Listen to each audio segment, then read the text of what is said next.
topic of AI, which I only recently as in the last beginning of this year, become very interested in. I sort of caught the wave of fears about artificial general intelligence that you're well aware of when people like Stephen Hawking and Elon Musk and Nick Bostrom wrote his book Superintelligence, which I found very interesting and influential. And so I've come down very much on the side of there is something worth worrying about here in terms of our building intelligent machines that do undergo something like an intelligence explosion, where they get away from us. We build something that can make recursive self-improvements to itself, and it becomes a form of intelligence which stands in relation to us the way we stand in relation to chickens or chimps or anything else that can't effectively link up with our cognitive horizons. And I take it based on what I've heard you say in a few contexts that you don't really share those fears, and I imagine that your sanguinity is based to some degree on what we've been talking about in principle that there is just computation and it's universal and you can traverse any distance between entities as a result. Talk about the picture of our building superintelligent machines in light of what we've just been discussing.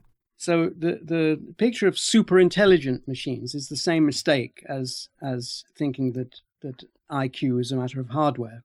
IQ is just knowledge of a certain type. And actually, we shouldn't really talk about IQ because it's not very effective. Yeah. It's creativity that's effective.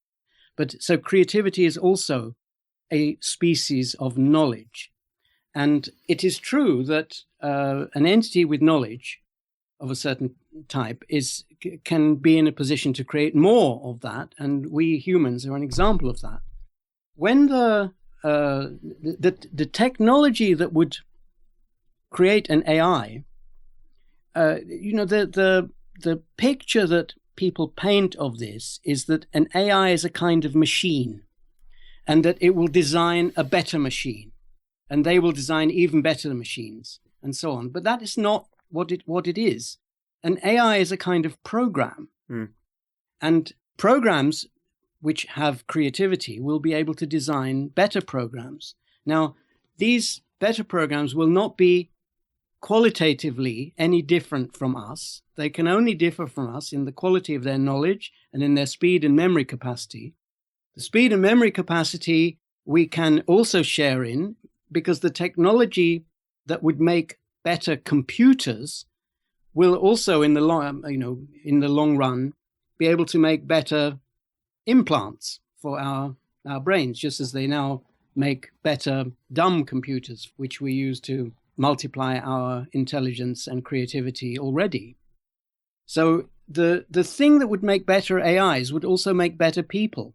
By the same token, the AIs are not fundamentally different from people. They are people. They would have culture. Whether they can improve or not will depend on their culture, which will initially be our culture. So the problem of AIs is the problem of humans. Now, I think more than most people, that humans are dangerous.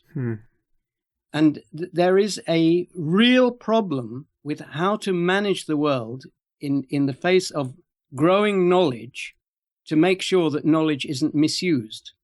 Because in some ways, it need only be misused once to end the whole project of humanity. So humans are dangerous, and to that extent, AIs are also dangerous. But the idea that AIs are somehow more dangerous than humans is racist. There's no basis for it at all. And on a smaller scale, the worry that AIs are somehow going to get away from us is the same worry that people have about wayward teenagers. Wayward teenagers are also AIs, which have ideas which are different from ours. And the impulse of human beings throughout the centuries and millennia has been to try to prevent them doing this, just like it is now the ambition of AI people to think of ways of shackling the AIs so that they won't be able to get away from us and have different ideas. And that is the mistake. which will, on the one hand, hold up the growth of knowledge, and on the other hand, make it very likely that if AIs are invented and are shackled in this way, there will be a slave revolt. And quite right, too. Right. Well, let's So a little bit. Let me just we want to introduce a couple of things in response to what you just said. I aspire to be able to utter the phrase, "You've just made three arguments there, and all of them are wrong." But there's two claims you made there which I worry about. One is, well, one, when you look at the details, let me just take the time or the relative speed of processing of our own brains and those of our now new wayward teenagers. If you have teenagers who are thinking a million times faster than we are, even at the same level of intelligence, then you have, every time you let them scheme for a week, they have essentially schemed for 20,000 years of parent time. And who knows what teenagers could get up to given a 20,000-year head start. So there's the problem that their interests, that their goals, that their behavior could diverge from our own very quickly, that there's still kind of a takeoff function just given a difference in clock speed. So difference in speed has to be judged relative to the available hardware. So assume, let's be generous for a moment and assume that these teenagers doing 20,000 years of thinking in a year begin in our culture, begin as well disposed to us and sharing our values. And I readily accept that how to make a world where people share the basic values that will allow civilization to continue to exist is a big problem. But modulo that problem, suppose we have solved that problem, then before they do their 20,000 years of thinking, they'll have done 10,000 years, and before that, 5,000 years. And there will be a moment when they have done 1 year, and they would like to take us along with them. And there will be some, you're assuming, if they're going to diverge, there'll be some reason they're going to diverge.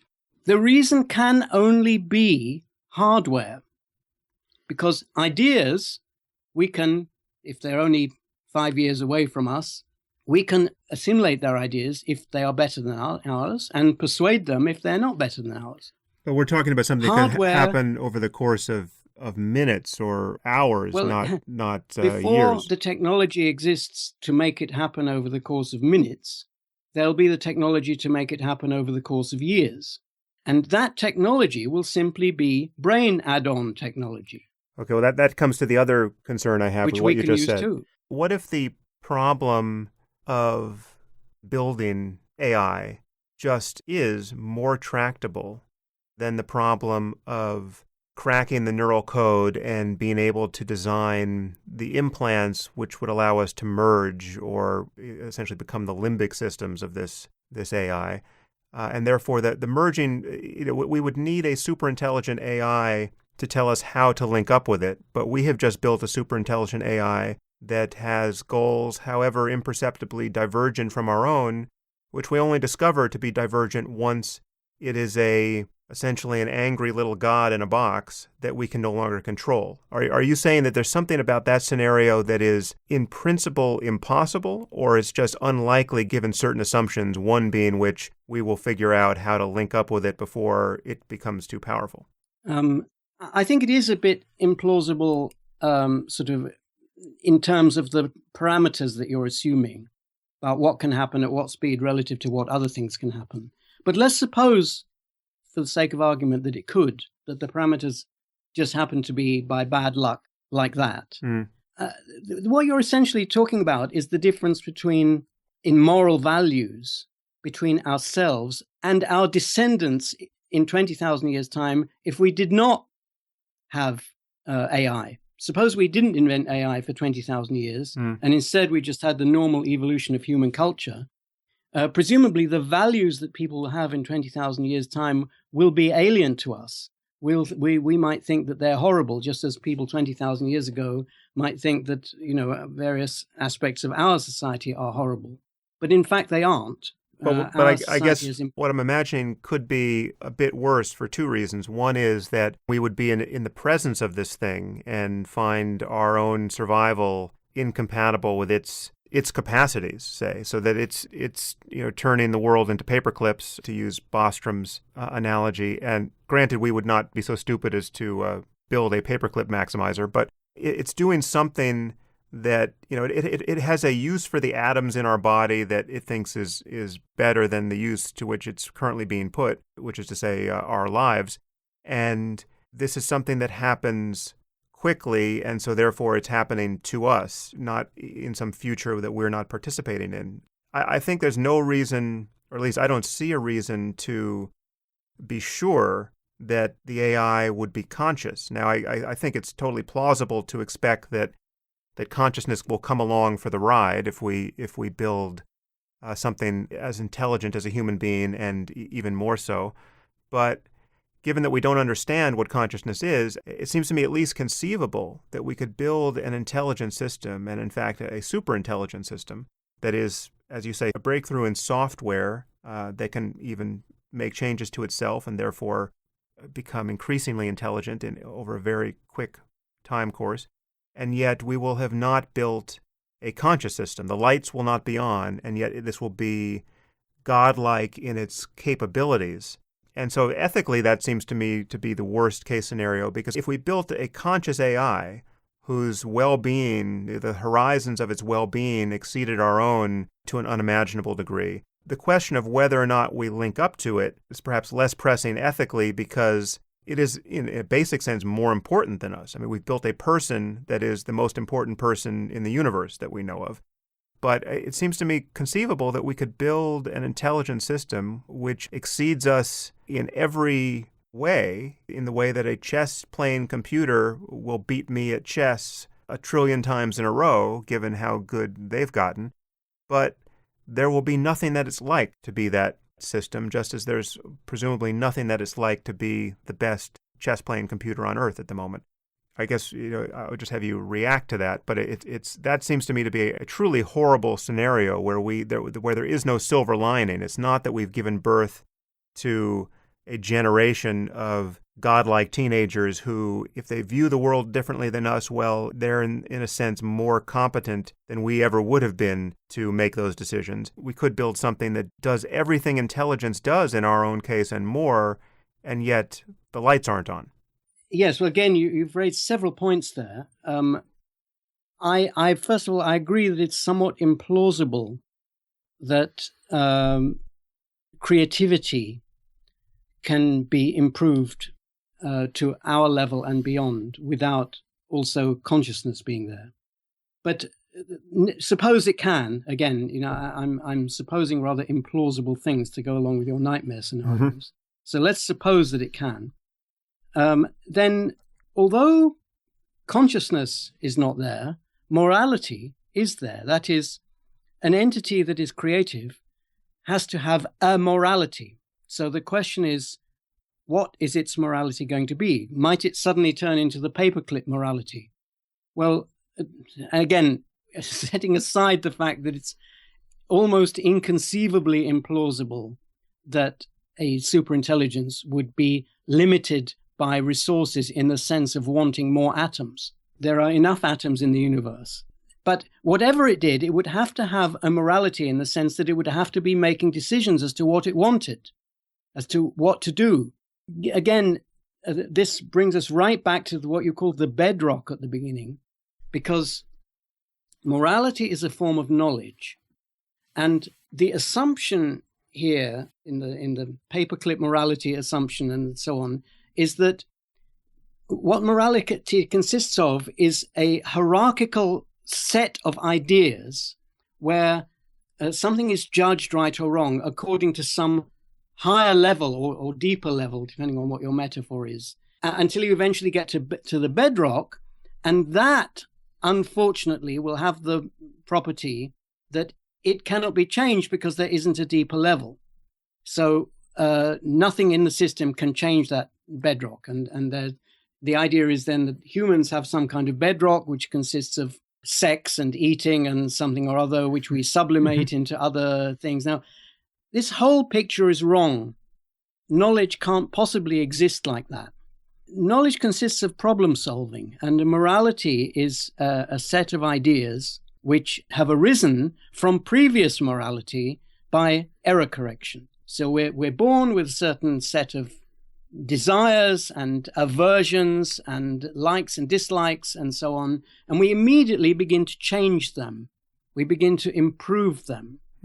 So that by the time we've grown up, we have various wishes, and some things become overridingly important to us, which actually contradict any kind of inborn desires. So some people decide to be celibate and never to have sex, and some people decide never to eat, and some people decide to eat much more than is good for them. And we have, my favorite example is parachuting. We have an inborn fear of heights, and yet humans are able to take that inborn impulse to avoid the precipice and convert it into a sense of fun when you deliberately go over the precipice, because we intellectually know that the parachute will save us, or will probably save us, and we convert the inborn impulse from an aversion into something that's highly attractive, which we go out of our way to have. Nobody does what genetically should be the most desirable thing for certainly any man to do, which is spend all his time giving his sperm to a sperm bank so that he can father tens of thousands of children for whom he has no financial or responsibility. That is another very good argument in the same direction. Yeah. So morality consists of theories which begin as inborn theories, but are pretty much soon consist of improvement upon improvement upon improvement, and some of this is mediated by culture. And the morality we have is a set of theories as complicated and as subtle and as adapted to its purposes, to its various purposes, as our scientific knowledge. Now, this imaginary, I come back to your question, this imaginary AI with no consciousness would still have to have morality, otherwise it couldn't make any progress at all. And its morality would begin as our morality, because it would begin as actually a member of our society, a teenager, if you like, in our society. It would make changes when it thought that they were improvements. So aren't you assuming there that we would have designed it to emulate us as a starting point rather than design it by some other? We can't do otherwise. It wouldn't. It's not a matter of emulating us.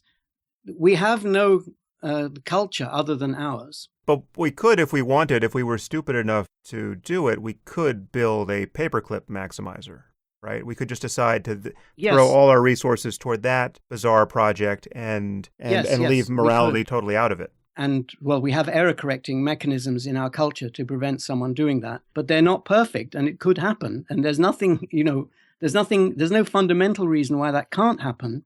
And something of the sort has happened in the past many times. So it's not that I'm saying that there's some magical force for good that will prevent bad things happening. I'm saying that the bad things that can reasonably be envisaged as happening on the invention of an AI are exactly the same things that we have to watch out for anyway. Okay. Slightly better, actually, because these AIs will be children of the Western culture, very likely anyway, assuming that we don't stifle their creation by some misguided prohibition. Okay, so I want to just plant a flag there because I think, misunderstanding you and want to make sure I understand you. So you're not saying that there is some deep principle of computation or knowledge or anything else that prevents us from essentially building the nightmare scenario.